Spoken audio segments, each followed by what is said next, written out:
Dear students, now I am going to start Unit 8, Comparative Anatomy of Vertebrates. Today I am going to discuss evolutionary trends in the structure of heart. So, comparative anatomy of vertebrates deals with the comparative account of the body structures of different vertebrate species in order to understand the adaptive changes they have undergone in the course of evolution from common ancestors. For example, forelimbs in the case of vertebrates.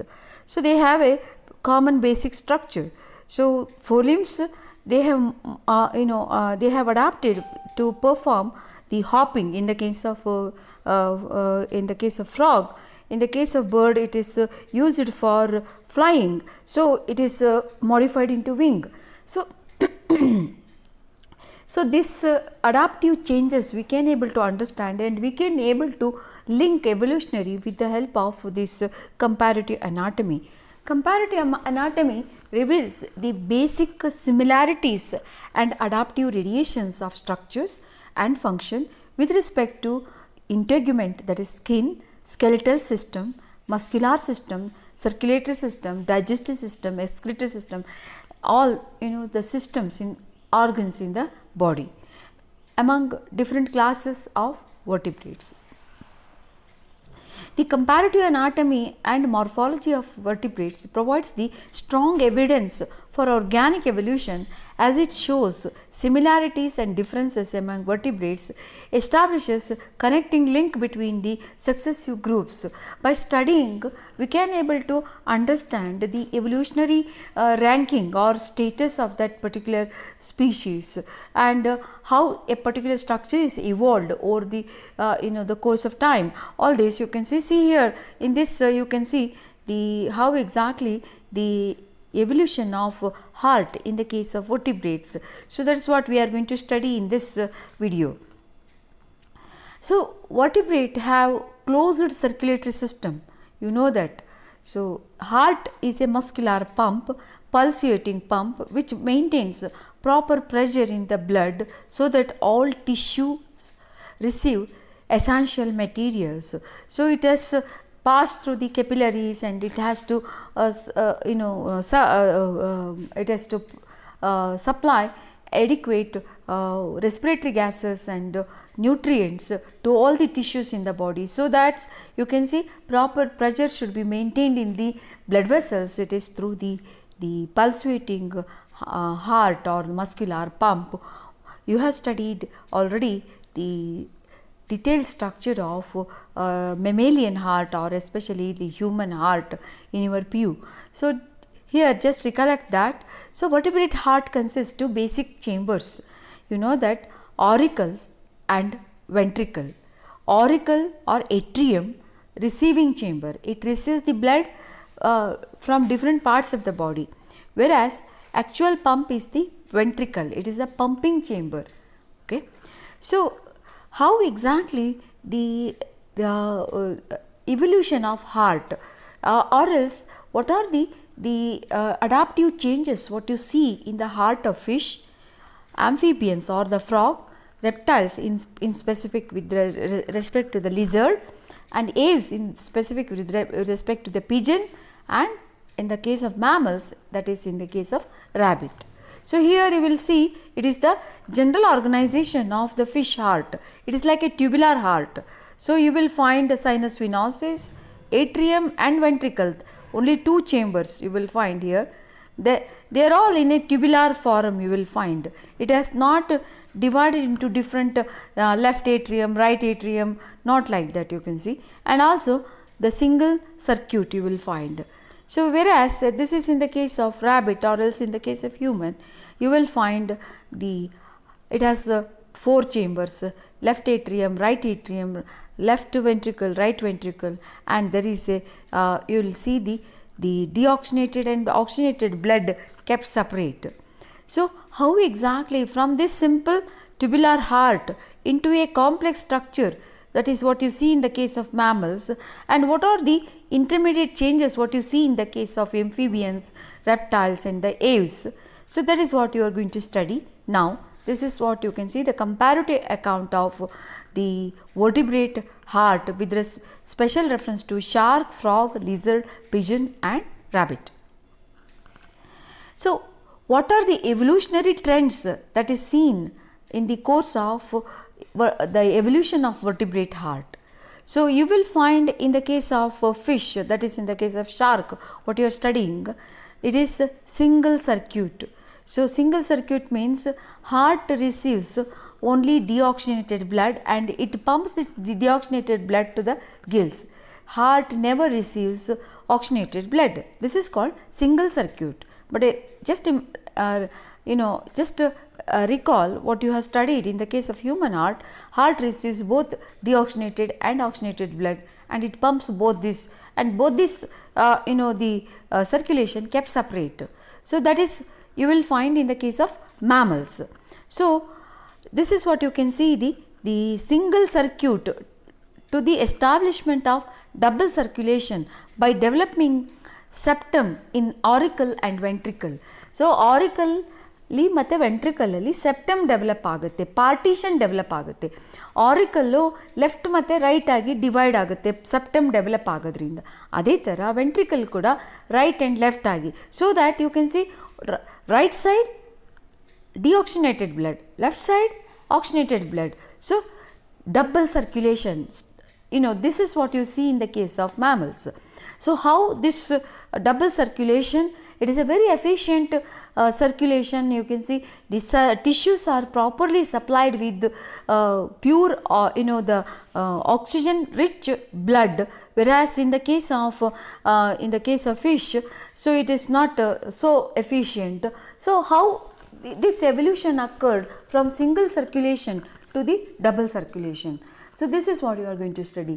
From two chambered heart, only two chambers, auricle and ventricle, how four chambered heart evolved. So, then the simple tubular heart, that is it's in the form of a S shape curve in the case of fish, and how it has undergone a very compact heart which is having the dorsal auricle and ventral ventricle. Then there is a progressive reduction in the structure of additional structure sinus venosus. Auricle is associated with a structure called sinus venosus. This is ultimately reduced into a sino-auricular node, or else you can see it is you can see the in the case of it is the region of origin of heartbeat, you can see SAN. So, that is what you can see in the case of this is the sinus venosus in the case of fishes and amphibia. It later reduced into it is modified into a structure, a node, it is called sino-auricular node, how it has modified. Then progressive reduction in the structure of another additional chamber, conus arteriosus, which is associated with the ventricle. It is ultimately going to result into the aorta in the case of higher vertebrates. So, these are the evolutionary trends what you see in the case of vertebrates. Coming to the shark heart, it is two chambered S shape. This is what you can see, it is a form of S, right. So, it is actually basically the primitive form, it is a tubular heart. So, this is sinus venosus, this is auricle and this is ventricle, conus arteriosus. So, single circuit, it receives deoxygenated blood and pumps this deoxygenated blood to the gills region. Only the change what you see in the case of shark, it has undergone you will find it has turned into S shape. So, this is sinus venosus, this is auricle and this is ventricle and this is conus arteriosus. It is undivided auricle and undivided ventricle, that is why two chambered heart. Shark heart is called venous heart, very important, remember, because heart never receives oxygenated blood, it is only receiving deoxygenated blood and pumping this deoxygenated blood to the gills. So, that is why it is called venous heart. It is not receiving oxygenated blood, that is why. So, the auricle associated with additional chamber sinus venosus, which receives venous blood from all parts of the body, this is what you can see, this is the sinus venosus.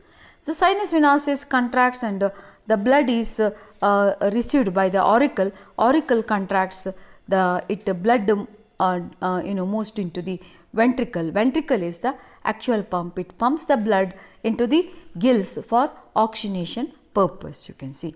So, it is through another additional chamber, there is a conus arteriosus.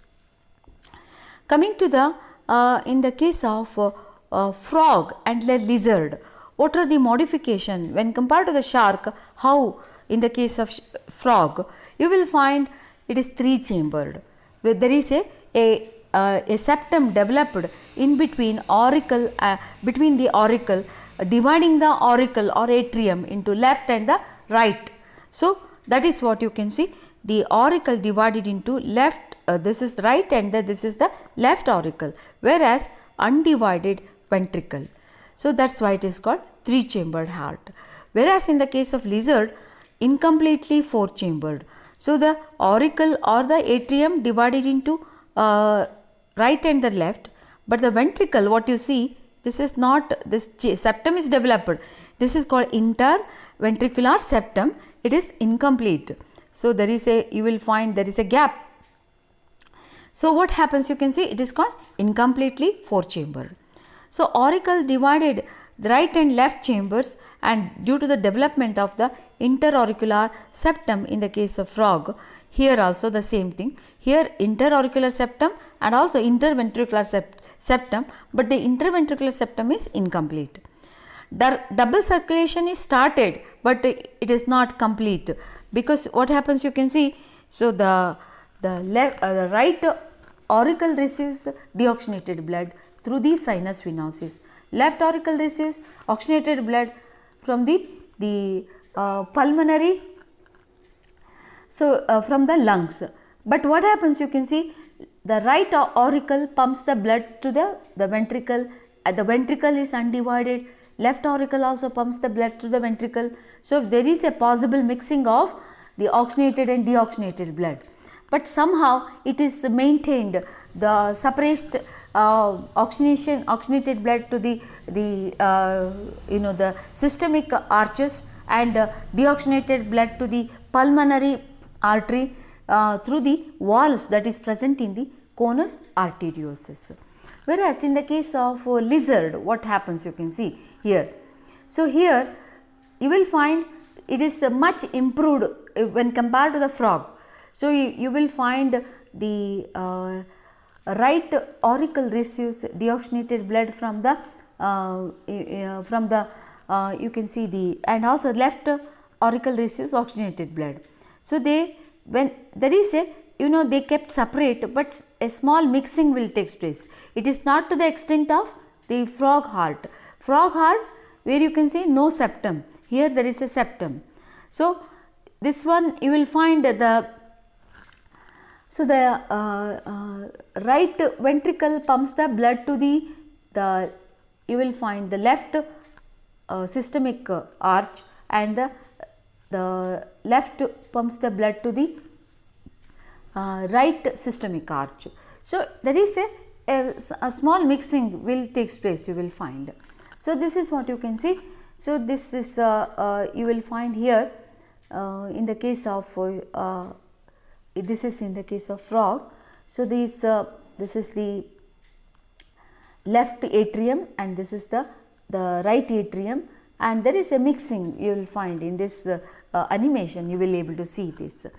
So, this what happened to the sinus venosus? Sinus venosus is a additional chamber in the case of frog, but sinus venosus is reduced into a very small chamber in the case of lizard.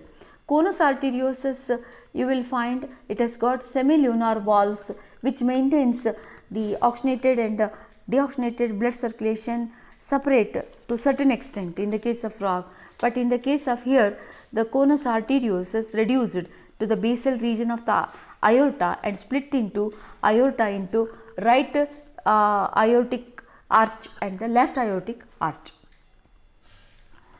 Then what happens to the pigeon and the rabbit? So, in the case of pigeon and the rabbit, so there is a completely 4 chambered heart. auricle divided into right and left chambers by interauricular septum.